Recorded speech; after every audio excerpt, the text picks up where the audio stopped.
Luigi is not a hero. You need one person on that jury who is the girl that thinks he's hot. Joe Biden announces Joe Biden is trying to cover his tracks on all the people that he knows and cares about to make sure that Trump can't do the same thing to him that he just did to Trump. it spiked and hit a market cap of $490 million. There are smart people behind the scenes of these celebrities that are the ones who are doing the nefarious acts and putting those ideas in their mind. Middle class for a 3-person household is defined as. So we have to talk about this Luigi Mangione guy. Luigi Mangione. It's everywhere in the news. This is the guy that killed United Healthcare CEO Brian Thompson, right? There's some interesting stuff with this, but here's this article from ABC News this morning. Supporters of suspected CEO killer, alleged, Luigi Mangione, establish defense fund. Several online defense funds have been created for Mangione by anonymous people, including one on the crowdfunding site Give, Send, Go, haven't heard of that had raised over $50,000 by Thursday afternoon. Here's this other clip here. The crowdfunding campaign prompted donations from more than 1,500 anonymous donors across the country, many of them leaving messages of support for Mangione, including one person who called themselves a frustrated citizen and thanked Mangione for sparking the awareness and thought across this sleeping nation. Your thoughts on this? I mean, oh my God. I can't believe that we're at a point right now. Let's recap. A week ago, in the middle of Manhattan, a kid pulls out a gun and shoots the CEO of United Healthcare over maybe a dispute that he has with the parasites and these industries that go after people, and shoots him in cold blood, finishes him, gets away. We go on this national manhunt. And when United Healthcare posts the same day this memorial to their CEO who's been shot and prayers for the family, you get, 70,000 people use the laughing emoji on that? Like, I don't understand how we're there as a country and as people that there's already a celebration of the fact that somebody got shot and killed. And then on top of that, now we're raising a defense fund. I look at this issue on two different sides, because on one side, like, I think there's the whole side of going after the investigative side of this, understanding, okay, our whole process of going after a killer. But I want to start with the fact that if this happened the way that they said it happened, this is crazy to me that we have people cheering for this guy who killed somebody in cold blood. We're calling for a murderer. We're calling him a Robin Hood of sorts, or we're calling him the what would be the right analogy of a person who does a bad thing for a good cause. Yeah. And we're talking about raising awareness of an issue. He killed somebody. Right. If this is true and he's convicted, he's a murderer. And we're celebrating that. We're laughing at the fact that a CEO died. I don't know where else to go on this issue. Where are you at? I mean, on look, this? well, first of all, I look at just Brian Thompson, who's the CEO, and I've seen a little bit about his career and his rise to power, right? It's incredible the way that he's risen up to be the CEO of United Healthcare, but I just don't even know what this accomplishes here, because he's just a corporate executive. He's risen up through the ranks. At the end of the day, he's just doing his job. His job is to create profit for his shareholders, right? Like that's who his client is. So insurance companies, the less money they pay out, the more money that they're going to get to keep from the premiums. That's how the business model works. And so they have these different parameters and things that they put in place to be able to make money. So like I get that. I guess I have sympathy for the Brian Thompsons of the world, where people think that they're like part of some kind of cabal that sits there and like connivingly plans on how do we take advantage of the masses and try to extract as much money as possible. They're just simply trying to make a dollar. But I also can look at this from the standpoint of, I just had knee surgery. It was $18,000. And my insurance company, which is Anthem Blue Cross Blue Shield, they fought it hard. down to the letter of, wait, you have to have exactly 6 months worth of physical therapy before we'll approve this surgery, even though we have MRIs, we have x-rays. The doctor, while they're in there doing my surgery, they take pictures and they show like, these are the issues that would never have been resolved by physical therapy. It took 60 days to get it approved with multiple back and forths. And me, a citizen, I'm just having to go through this process and getting a crash course in how to get something approved like this. Mind you, this is all after the fact. So I don't know what happens if they actually just deny my claim and I'm stuck with an $18,000 bill. That's pretty messed up. Now, I remember this guy had did he have a back issue or something along those lines where that was his big beef with the insurance industry, or we just don't know? Back issue, his mom, like you read the manifesto, he's got his gripes with the insurance industry, but he also is coming and basically making them less than human and calling the humans that work in the industry parasites. They got what was coming to them. They deserved it. And there's a lot of people out there that resonated with that message. All I'm saying is, can we separate the murder from the conversation about whether the healthcare system needs to be relooked at? It seems too soon. It seems too soon. Why is this an issue that is being covered two different sides by Democrats and Republicans? And I'm looking at this from the media standpoint alone, because if you sit down and watch CNN and Fox News last night, they're both talking about the other side. Yeah. And CNN wants to talk and have a conversation around healthcare and why he did it, whereas Fox News wants to talk about, hey, he killed somebody in cold blood over an issue that he had. Yeah. Like, do we want to live in that country? And we can still have the conversation. Let's not get past the fact that he's alleged of murdering someone. Yeah. And now we're cheering for him, helping him raise defense funds. And I'm all for someone having a defense fund. That's his right in this country to have a fair trial. Yeah. But I don't like the idea that we're using this whole murder as a means of saying, hey, thank you for bringing up this point. Yeah. There are other ways to bring up the point. Yeah. Yeah. Look, I mean, Luigi is not a hero. Luigi is no hero. Even if this was a cause that he felt so passionately about, and I'm like, I don't think anyone was even talking about this beforehand. All of a sudden, this is a big national topic, but this is not one of the top 10 things that has to be solved in our country right now. But all that aside, for you to go ahead and make this decision to start this conversation, and for you to kill someone like this, to shoot a guy in the back 15 feet away from you, let him walk by you, and shoot him in the back, that is cowardly. Like, that is a cowardly way to kill. It's the most cowardly way to kill somebody. Like, shoot him in the face.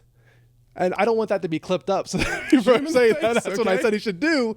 But like, if you truly believed in this, like, for you to be this heroine that we're going to look back on in the future, like, take a real stand. Don't do this cowardly act of shooting somebody in the back. Like, this guy is no hero. Yeah. He's a coward. I mean, why don't we shoot the CEO of a casino group next and then have a conversation about how casinos are stealing money from poor people and denying the people who are winning from coming back to play more? I've got a buddy who wants to bet 100K. They only let him bet 1,000 because he wins too much when he does sports betting, but they let the suckers and the losers come back and play all you want. Let's kill a CEO of a casino group next.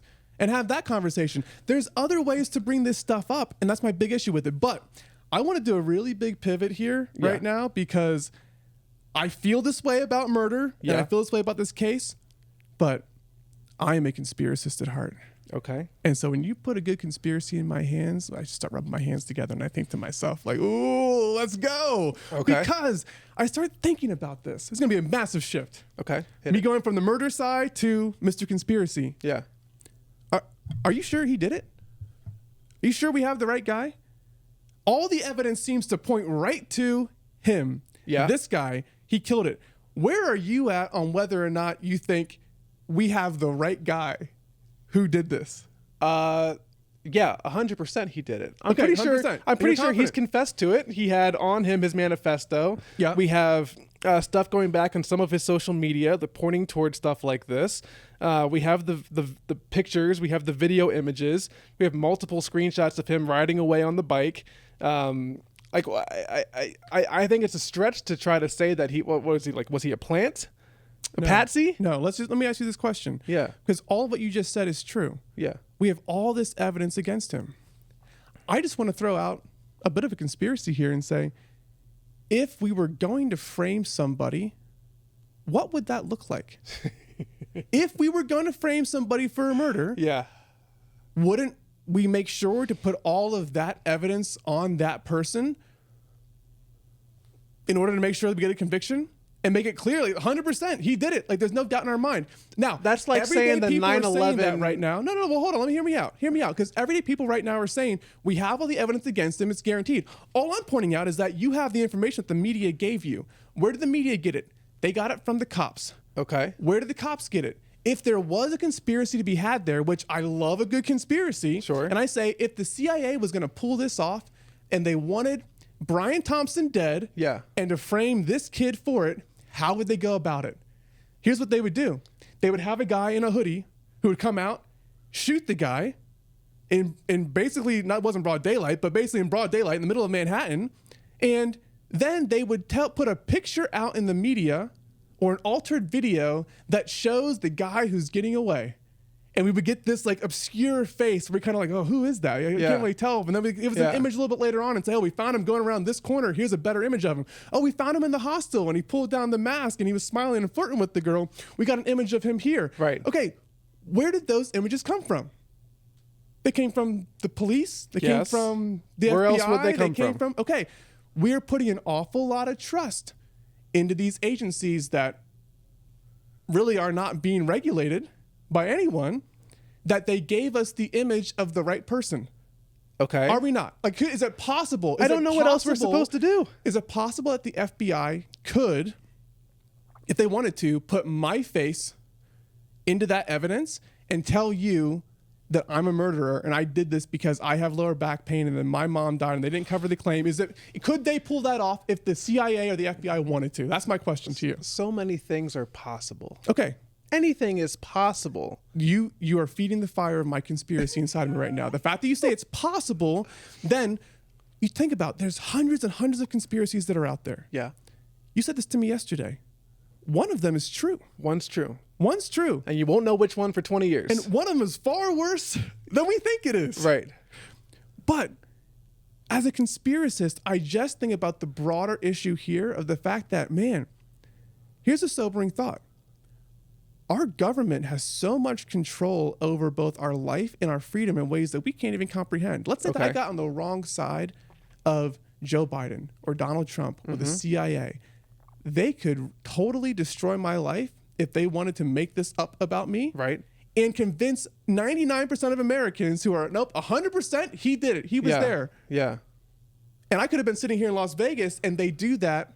I get arrested and I say, I'm innocent. And they're like, well, all the evidence was on you when we got you. We had a confession that was, it was a handwritten note. Okay. Like, could that stuff all be planted?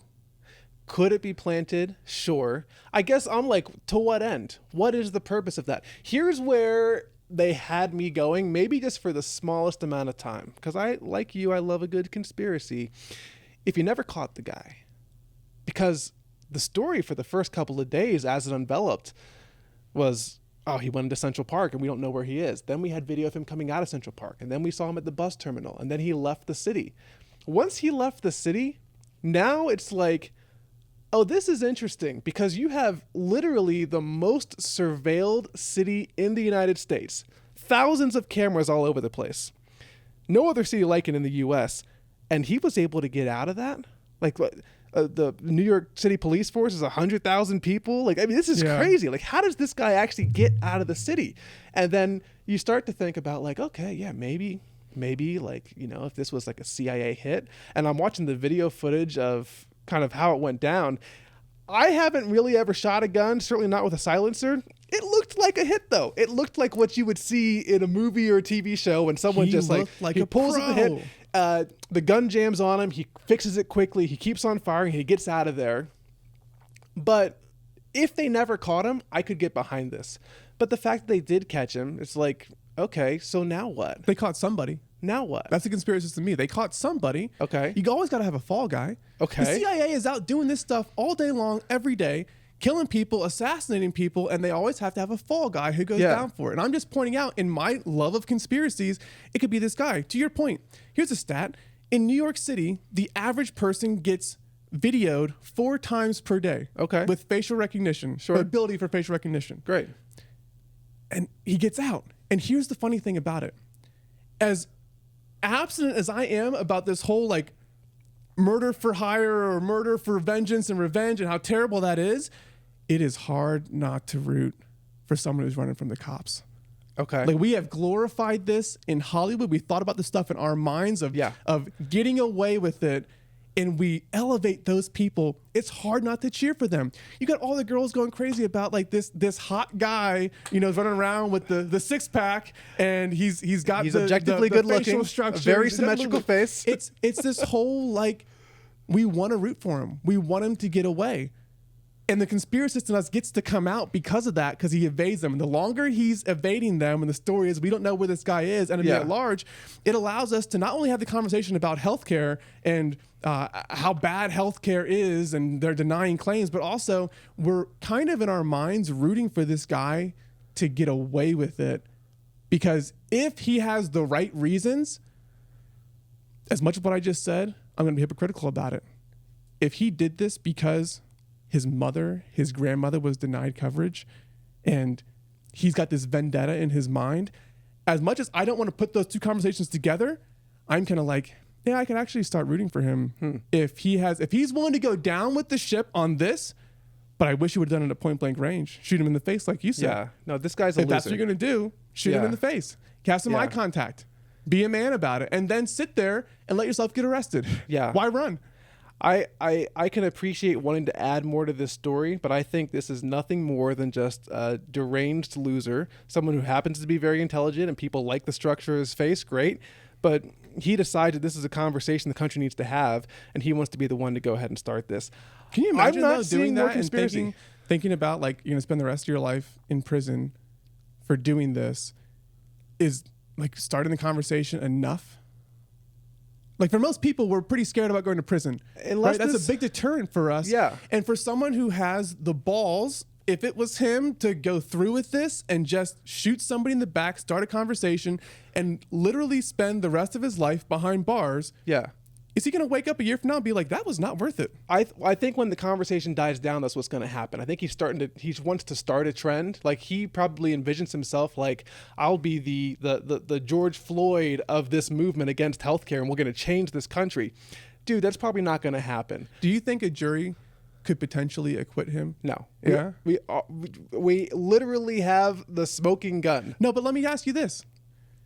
90,000 people or 70,000 people did the laughing emoji on United Healthcare's Twitter post. So you got a jury of his peers. Yeah.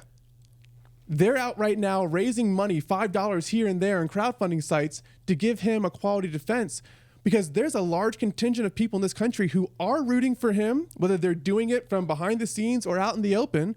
They're either being conspiracists saying that he was framed, or they're kind of like, hey, I get why you did it and I have no issue with that. You need one person on that jury who is the girl that thinks he's hot. You need one person on that jury who thinks, you know what? I've also been denied healthcare coverage. Go back to O.J. Simpson. We all knew he did it, but they acquitted him. Why? Because there was a national conversation happening on that particular topic. Yeah. There was a referendum right there in that moment to say, nope, O.J. gets to go free. Because there was either one or multiple jurors who were just kind of like, I don't care what he did. I'm not convicting him of it. Yeah. I don't care.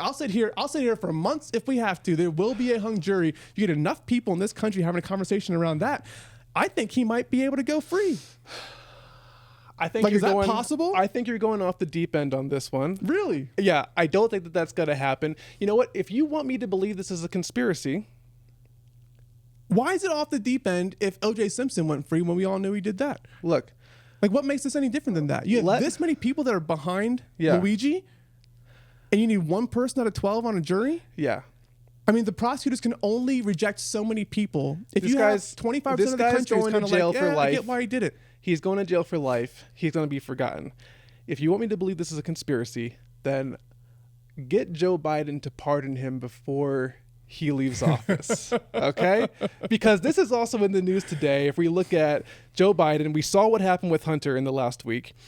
Joe Biden announces 1,500 people that Hunter got a full pardon for the last 11 years from dad. Yeah. Not just for the crimes he's been accused of, but for anything he did in the last 11 years. And then we have 1,500 other people who had their sentences commuted overnight last night. This has now been announced. So I'm going to bring you off of the conspiracy theory train and shift over here for a second, because like this is such a weird thing to me when you really think about like presidential pardons. And I think this goes way back to when the country was founded, and like it's something that they brought with them from England, where a king could pardon somebody, could commute their sentence. I don't even know what this is for, but to see what's happened in the last week with Joe Biden in pardoning Hunter, and now we're talking about pardoning Fauci and a bunch of other people preemptively because there's concern that Trump might go after them. Like, how do you look at all this and think about like what's happening? I think it's a little bit funny that after using the Justice Department against his political opponent, now Joe Biden is trying to cover his tracks and all the people that he knows and cares about to make sure that Trump can't do the same thing to him that he just did to Trump. That's what I find hilarious to begin with, that he might pardon himself in the process. The Biden crime family, as Sean Hannity would say, needs some coverage from what Trump and what Congress want to do in retribution for what they did to Donald Trump.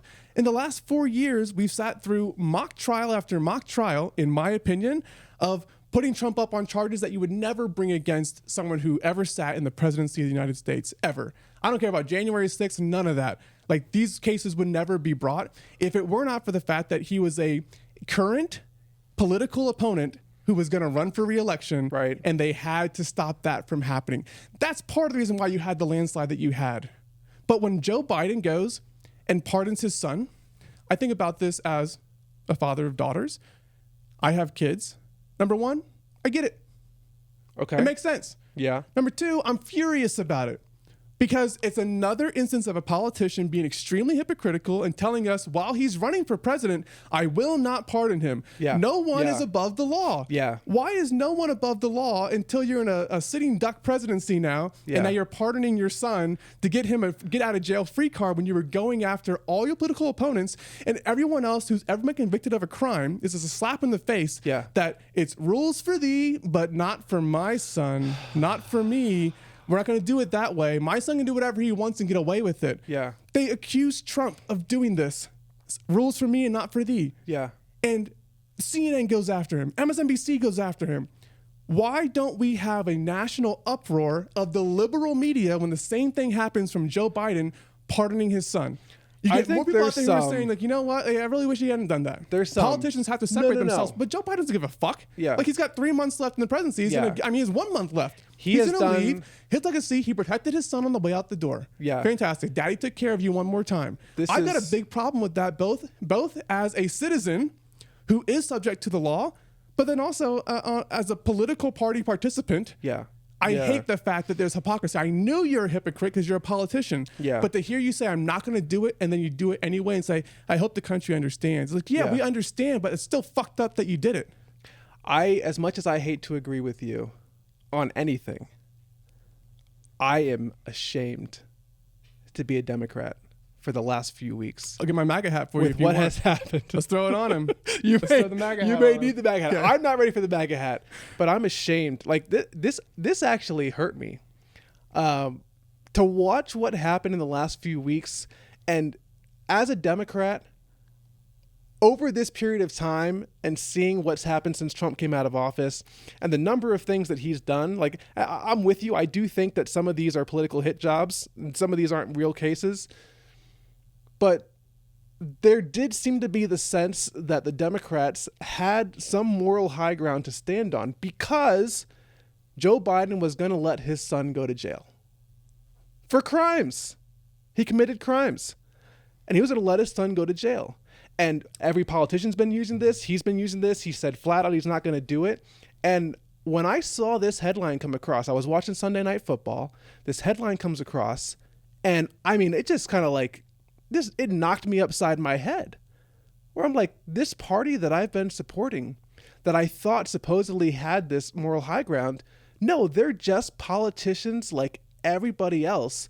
And I told you before that the bullshit was bigger on the Republican side, but I can't even say that anymore. Like, I'm ashamed.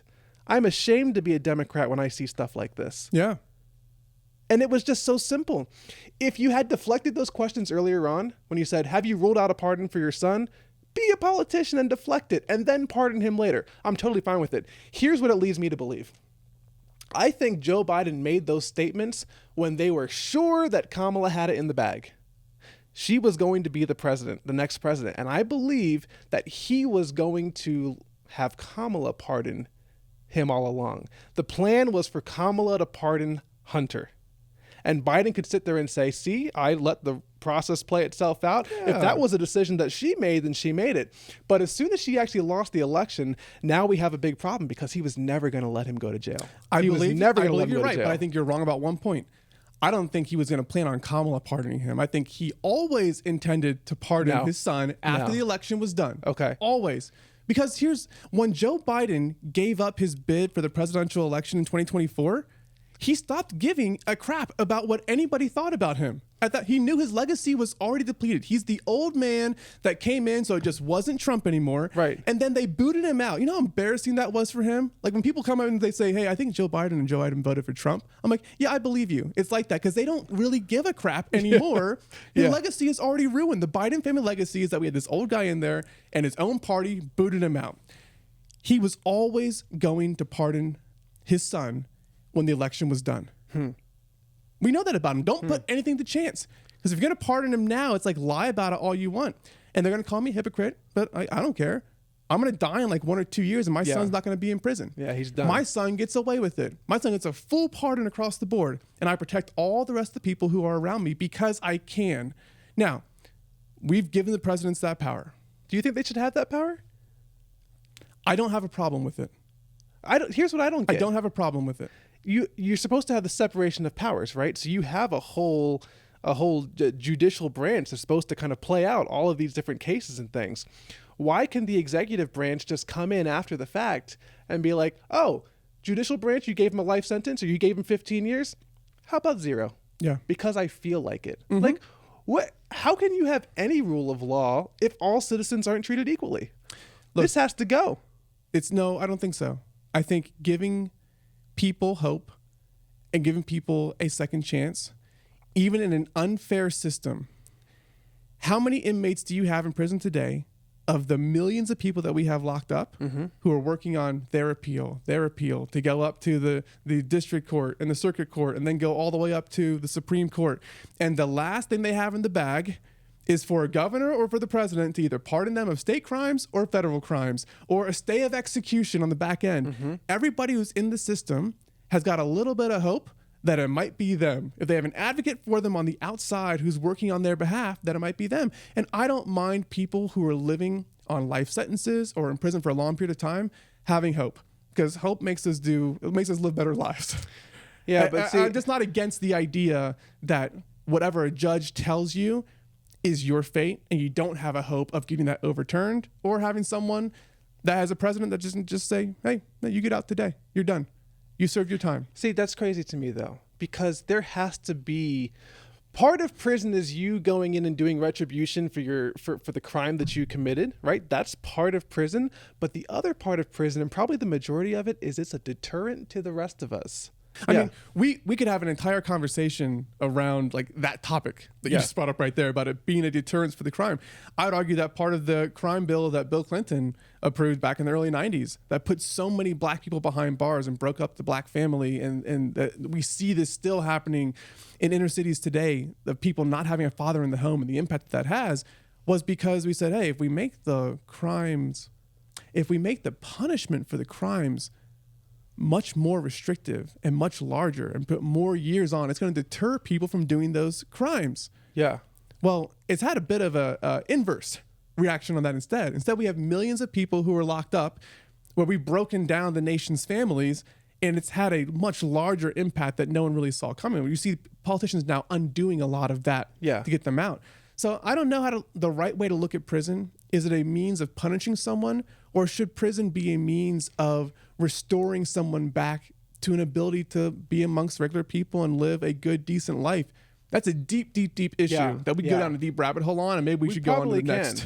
we probably can, but since we're speaking about crimes anyway, interesting topic that's been going around the last week. I think we're all familiar with Hawk Tuah girl. Hawk Tuah. Haley Welch. And Hawk Tuah. Hawk Tuah, which is like the number 5 podcast already, I believe, on Spotify. Call Her Daddy is beneath the Talk Tuah podcast somehow, some way.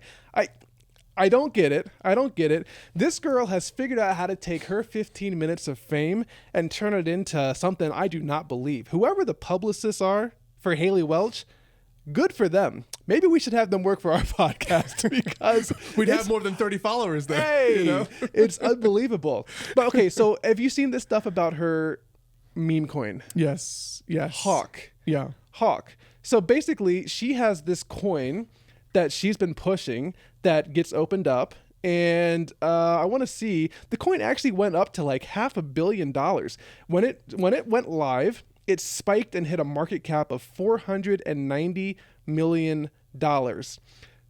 20 minutes after that peak, it fell to 60 million. It lost 90% of its value in 20 minutes. And a bunch of people lost money. There were some comments from some people who, I still love you, but I lost all my money on, I lost all of my savings on this. Like, there's this phenomena that like people are so interested in what these celebrities have to say, and that they'll go ahead and put their savings behind somebody who's just getting their 15 minutes of fame. Like, what do you think about this story? Do you think that someone who becomes famous from Hawk Tuah, that when you build up a conspiracy and a Ponzi scheme like this was, and then people cashed out on it, do we really think that she deserves to go to prison? Because I watched this video this week trying to understand, like, wait, what happened here? Yeah. And this is a lawyer who's making the case that, hey, she's going to prison for this. Yeah. This is one of the classic rug pulls of this whole cryptocurrency. Like, you build it up, you cash out, everyone else loses their money, and like you laugh all the way to the bank. Do you think she deserves to go to prison for this? I think the SEC likes to make examples out of people like this, to say, no, you're not just going to go ahead and be some random nobody and launch a cryptocurrency that, by the way, was supposed to change the world. She had all these quotes about how this was going to change the world of crypto, change the world completely. Like, no, this was a money grab that you went ahead, and of the millions of people who seem to follow this girl, like for whatever God knows reason, and lost money on this, there should be an example made from this. So she should go to jail. She should spend time in prison for this. Wow. 100%. Okay. I think you're wrong. For allegedly doing this. I think you're wrong. Okay. Tell me more. She is the face of this Hawk coin, right? She's the face of the Talk Tuah podcast. Yeah. A girl that gets all of her fame from Hawk Tuah and talking about giving blowjobs to guys, and that's where her fame comes from, is not smart enough to start a cryptocurrency. She's not even the mastermind of any of this. Right. She's being told, hey, capitalizing on 15 minutes of fame, let's start this podcast. And here's 10 other ideas of ways for us to do merchandise. And it's a cryptocurrency play. And she's just going along with what managers who signed her on are telling her to do. They said, hey, start this podcast, say this, you'll make money. She did it. She made money. Then someone else comes in and says, hey, start selling merch that says Hawk Tuah on it. You'll make money. She goes, okay, fantastic. I'm going to make some money here. Then someone says, hey, why don't we launch this cryptocurrency? And she's like, what's a cryptocurrency? That's probably what happened there. Like, sure. Wait, a coin? Like, This is a girl from like somewhere in like the middle America. Right, like Tennessee, on a ranch I think. somewhere. I mean, does she even know what cryptocurrency is? And yet we look at her as the face of it. And I've always had an issue with this.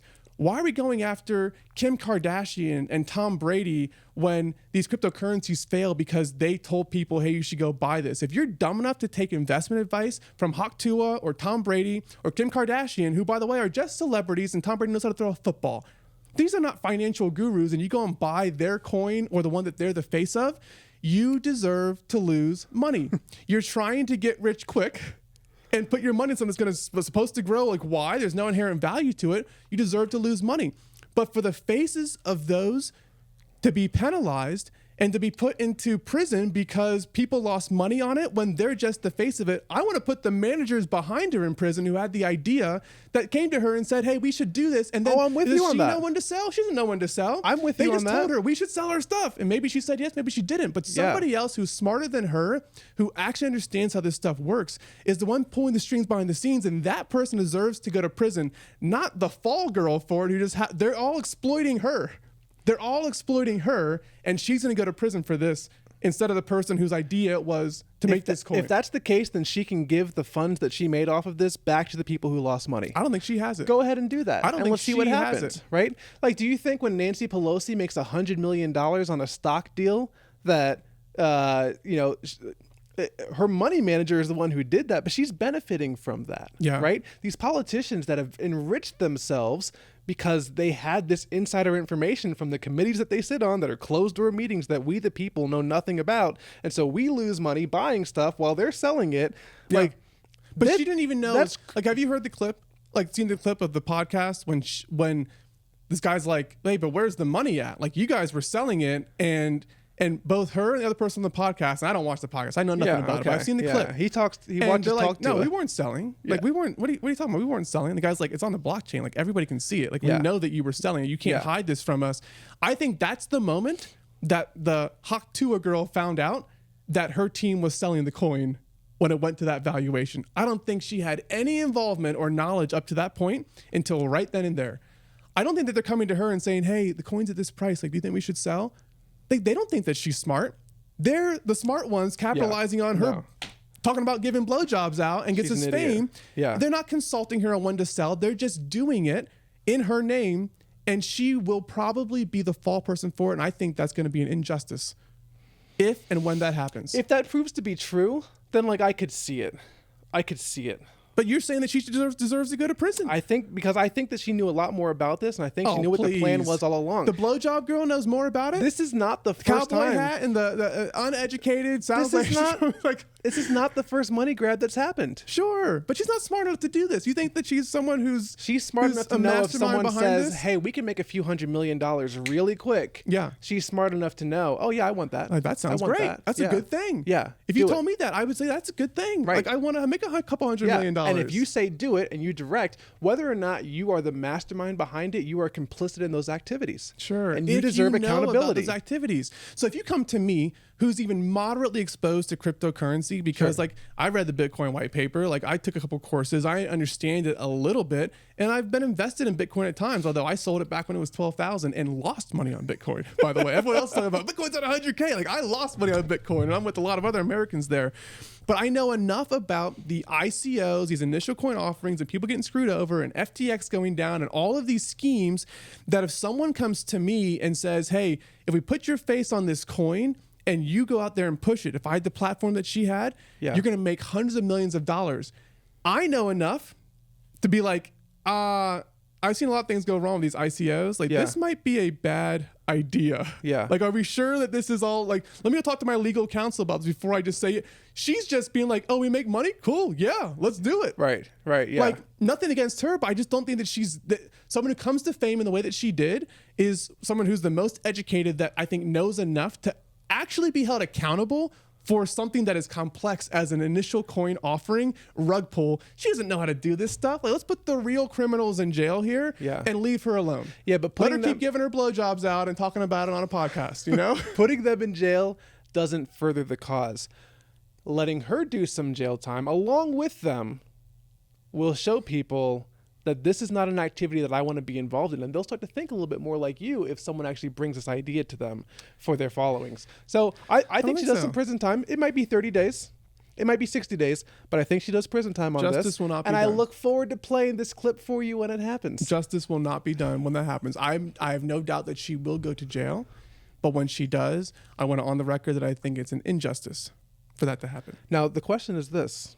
Will the Hawk Tuah podcast continue while she's in prison? You got to get her on one of those phones. I think her followers would increase if she did. Get her in an orange jumpsuit behind the glass screen. You know what? And do it live right there. You know, have her call in. Since you're on the conspiracy track, this might be part of the broader plan.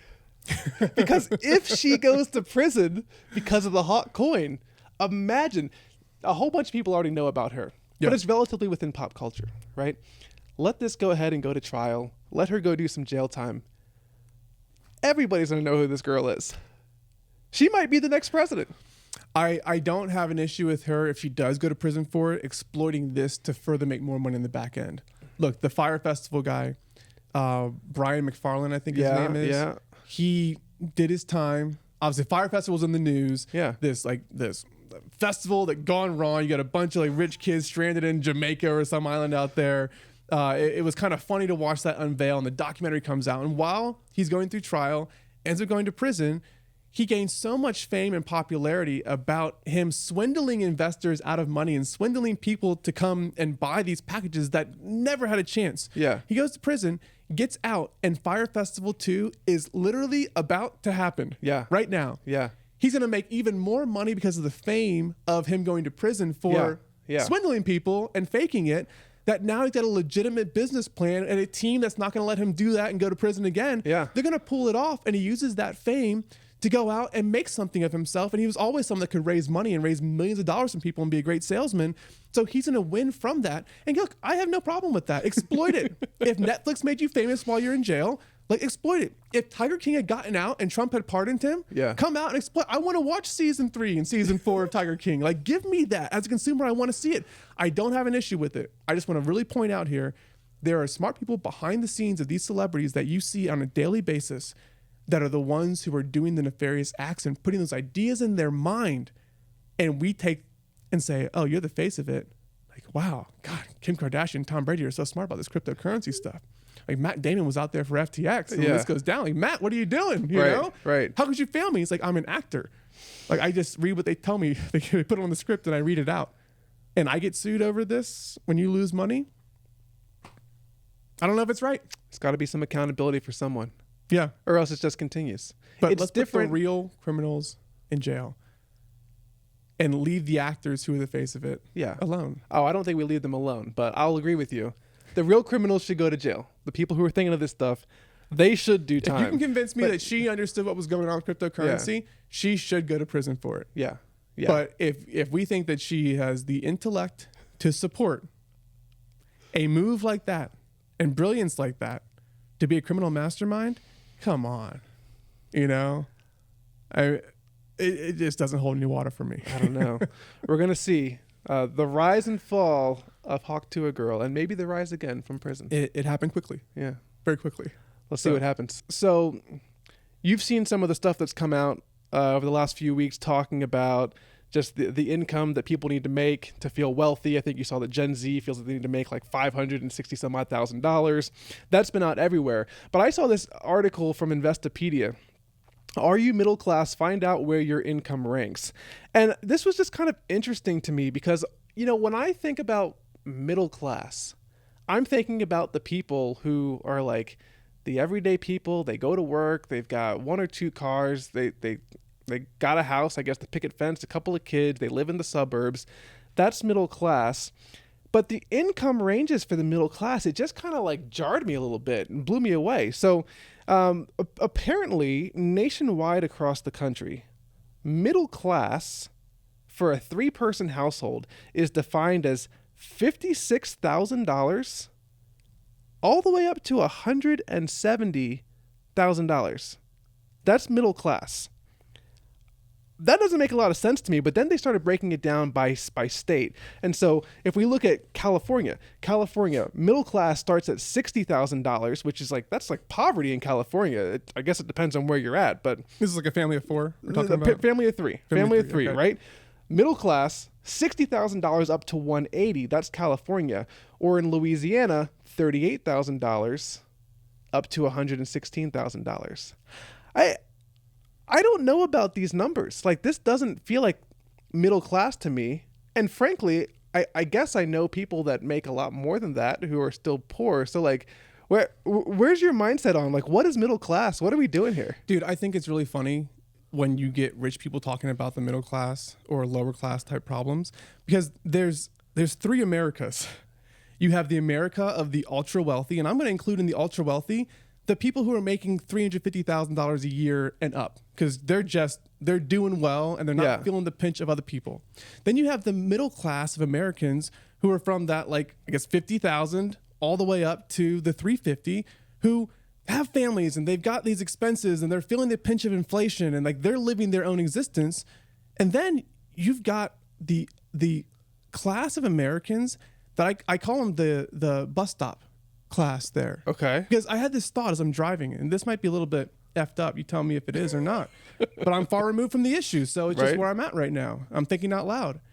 When I drive past the bus stop and I see somebody waiting there and the bus pulls up, and I look and I'm like, man, there's a lot of people. Like, I don't know anyone who rides the bus. Okay. That person who's riding the bus doesn't have the same basic transformation or transportation. The person who's riding the bus doesn't have the same basic transportation as you and me and everyone else who's in the middle class, and even in like the lower class, depending on income. They have a way to get to where they want to go. They have access and freedom to go and move around. Yeah. I see a ton of people on that bus, especially here in Vegas. And we grew up in a household where our dad rode the bus. Yeah. To work. Yeah, absolutely. Use public transportation. It's different if you live in a city like Chicago and New York City being on public transportation. But here, you think to yourself, okay, I don't know anyone who rides the bus, and I don't know anyone who knows anyone who rides the bus. So I have to appreciate the fact that I am so far removed from this issue that what the person who's riding the bus is going through in life when they think about their economy and their finances and whether or not they think they're in the middle class or not is a very different ballgame from the middle class people who have financial problems because they've got 2 cars and they've got kids and they're thinking about, can we afford private school? Can we not afford private school? Like, those are the issues that they're having of like, do we get the good groceries or the bad groceries? And like, things are getting more expensive, so it hurts. We got to eat 1 time a week versus 5 times a week. And then you have this upper class of Americans who are making so much money that it's like, okay, all these problems you guys are talking about, like I cannot associate with that whatsoever at all. There's 3 Americas, and depending on which one you're in, this conversation matters a whole lot more to it. Right. But for you and me to sit here and talk about the middle class problems, like, you don't understand middle class problems.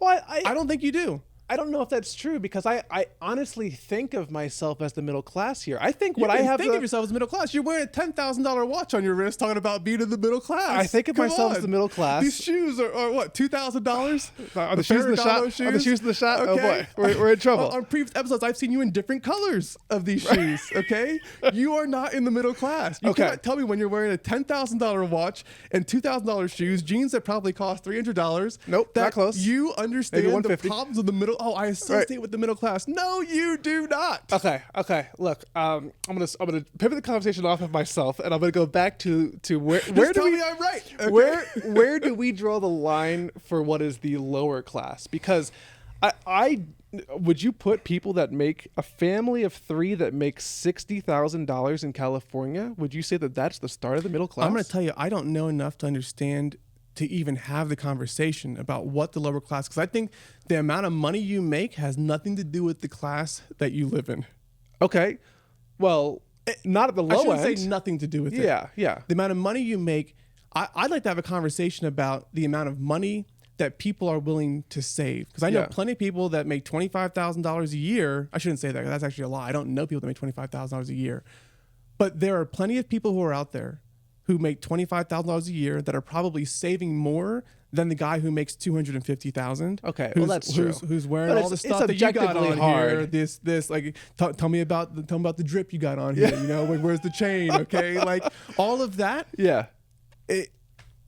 I don't understand the lower class, middle class. You don't understand the lower class, middle class. Yeah. And we'd have to think back to times in our life that we were a part of the lower class. Yeah. To get back in that frame of mind to say that we understand it. But I think you're too far removed from it. Well, here's what I know. And have no way to go back. Here's what I know. I don't know about living in California. You lived in California. But even where I live in North Carolina, a family making $60,000 a year cannot afford the middle class lifestyle that I laid out, right? A house, 2 cars, a yard for a couple of kids, right? They cannot afford that.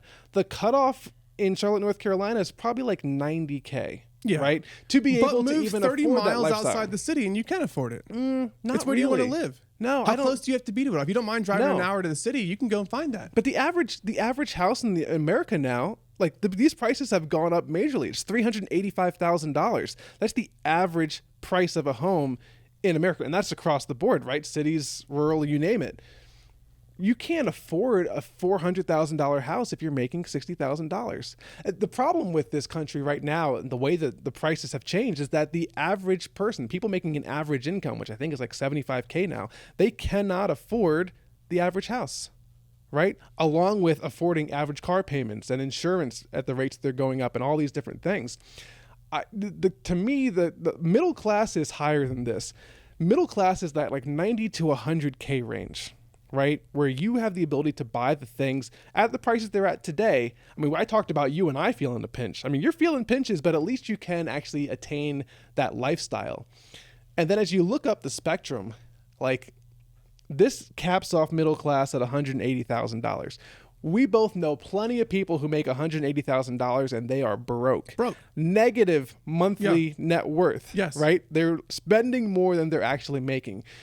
And I want to say for those people, if you make $150,000 a year or more and you've got $30,000 in credit card debt, guess what? I get it.